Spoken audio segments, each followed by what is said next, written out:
Owner? Lydia's mind raced, panic setting in. Had Graves sent him?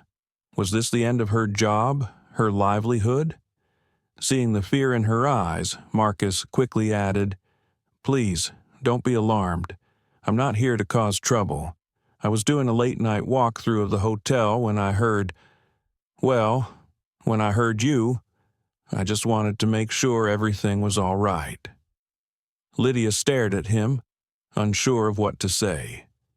Years of conditioning had taught her to be wary of those in power, to expect the worst. But there was something in Marcus's eyes, genuine concern she couldn't dismiss. Marcus pulled up another overturned bucket, sitting across from her. "Would you like to tell me what's got you so upset?" "Lydia Harris," she supplied automatically. Marcus nodded.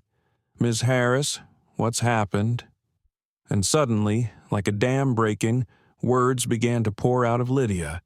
She told him everything about Mr. Hawthorne's cruelty, the forced apology, Graves's threats. As she spoke, she watched Marcus, expecting disbelief or dismissal. Instead, his expression darkened with each new detail, his jaw clenching in barely controlled anger. When she finished, emotionally drained, Marcus leaned forward, his voice low and serious.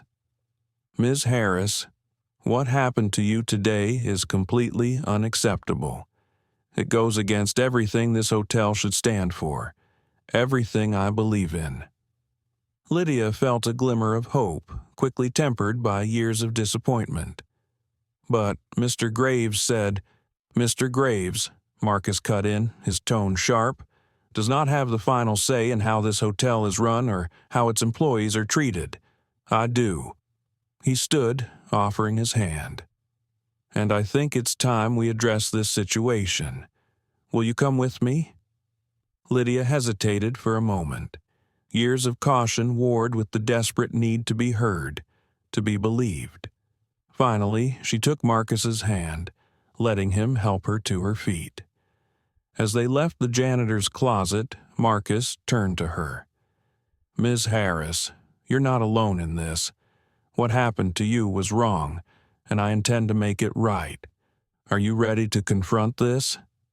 Lydia took a deep breath, feeling a strength she thought she had lost begin to stir.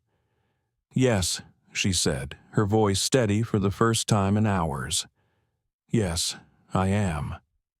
Marcus nodded, determination in his eyes. "Then let's go have a word with Mr. Hawthorne, shall we?" As they walked toward the elevator, Lydia felt a surge of emotions: fear, hope, anger, and a small but growing sense of vindication. For the first time in what seemed like forever, she wasn't facing her battles alone. And as the elevator doors closed behind them, she realized that this night, which had begun in despair, might just end in justice. The ascent to the penthouse seemed both endless and instantaneous. Lydia's heart raced, a mixture of anxiety and an unfamiliar feeling of empowerment coursing through her. Beside her, Marcus Holloway stood tall and composed, his presence steady and reassuring.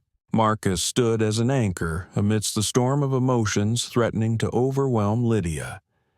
As the elevator chimed, announcing their arrival at the top floor, Marcus turned to her. "Are you ready for this, Ms. Harris?" he asked, his voice calm but firm. Lydia took a deep breath, squaring her shoulders. "Yes," she said, surprised by the steadiness in her voice. "Yes, I am." They stepped into the plush corridor, their footsteps softened by the thick carpet.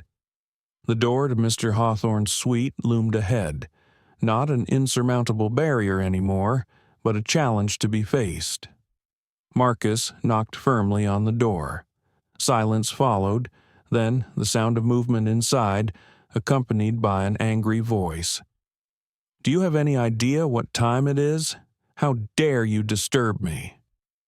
The door swung open, revealing Mr. Hawthorne, his face flushed with anger, dressed in an expensive silk robe, hair disheveled, eyes blazing with indignation. But as he took in the sight of Marcus in his impeccable suit and Lydia in her maid's uniform, confusion flickered across his face. "What's the meaning of this?" he demanded, his gaze shifting between them.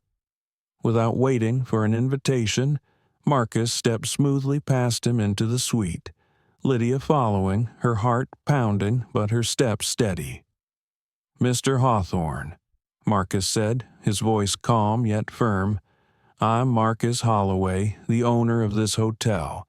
We need to discuss your treatment of my staff." Hawthorne's face shifted from confusion to smug confidence. "Owner or not," he said, straightening up, "you have no right to barge in here at this hour. Do you know who I am? The connections I have?" Marcus remained unfazed. "I'm well aware of who you are, Mr. Hawthorne. But what's important right now is how you've treated Ms. Harris." Recognition dawned on Hawthorne's face, his expression darkening. "The maid?" he scoffed. "I was told this was handled, that she was properly chastised for her impertinence." Lydia's anger surged at his words, but Marcus stepped in. "Ms. Harris has done nothing wrong," he said, his voice hard. "In fact, from what I've heard, it's you who owes her an apology." Hawthorne's face twisted with indignation.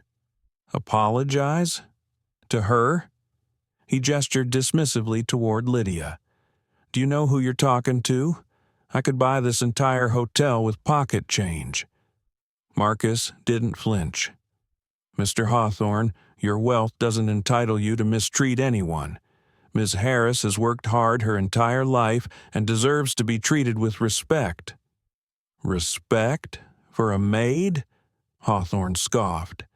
"Next, you'll tell me to bow and scrape to the bellhops." He turned toward Lydia, his eyes cold. "You should be grateful for the job you have. People like you, that's enough." Marcus's voice sliced through the air like a whip. The sudden sharpness made both Hawthorne and Lydia flinch. "I've heard enough. Your behavior is unacceptable." For the first time since entering the room, Marcus smiled, though it wasn't a warm smile. It held a hint of steel. "Mr. Hawthorne, let me be very clear. I don't care who you are, who you know, or how much money you have. In this hotel, every guest and every employee is treated with respect. If you can't abide by that simple rule, I'm afraid we'll have to ask you to leave." Hawthorne's face flushed with disbelief. "Leave? You can't be serious. Do you know how much I'm paying for this suite?" "The amount you're paying is irrelevant," Marcus replied calmly. "What matters is how you treat people. And based on what I've seen and heard, you've fallen far short of the standards we expect from our guests." Hawthorne sputtered, his usual arrogance crumbling in the face of Marcus's unwavering resolve. This is outrageous. I'll sue. I'll ruin you." Marcus remained unbothered. "You're welcome to try, Mr. Hawthorne.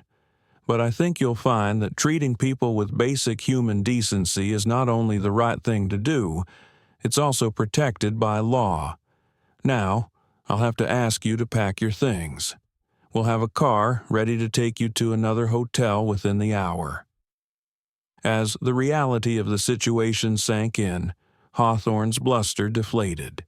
He looked from Marcus to Lydia, his expression shifting to disbelief and realization. For the first time, he seemed to truly see Lydia, not as a faceless servant, but as a person who had stood up to his cruelty. I didn't mean," he began, but Marcus cut him off. "Save it, Mr. Hawthorne. Your actions speak louder than any words you might offer now. Please pack your things. A staff member will assist you shortly." Marcus turned, gesturing for Lydia to follow. At the door, he paused and looked back at Hawthorne. "Oh, and Mr. Hawthorne, use this experience as a chance for reflection. The world is changing.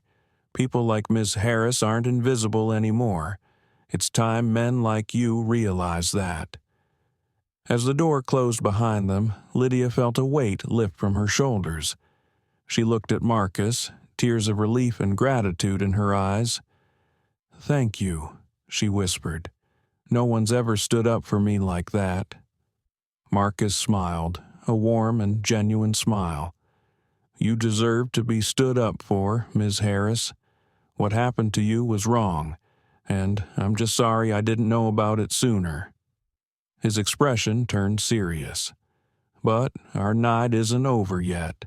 There's one more stop we need to make." As they walked toward the elevator, Lydia realized Marcus was right. There was one more person who needed to be confronted, one more wrong to be righted. For the first time in years, Lydia felt ready. She wasn't alone anymore, and that made all the difference. The elevator ride down was quiet, but it was a different kind of silence than before, no longer oppressive. It was filled with a sense of anticipation, of justice about to be served. Lydia stood tall beside Marcus, her earlier fear and despair replaced by a newfound strength. As they stepped out onto the main floor, Marcus turned to her. "Ms. Harris, what's about to happen isn't just about Mr. Hawthorne. It's about creating a workplace where everyone is treated with respect. Are you ready?" Lydia nodded, her voice steady. "Yes, Mr. Holloway, I'm ready." They made their way through the quiet lobby, their footsteps echoing in the cavernous space. At this late hour, the hotel was mostly asleep, but they knew that in the manager's office, Graves would still be at his desk, priding himself on his dedication. As they approached, light spilled out from under the door. Marcus knocked firmly, not waiting for a response before opening the door. Graves looked up, surprise flashing across his face at the unexpected intrusion. His eyes widened as he took in Marcus's imposing presence and Lydia by his side.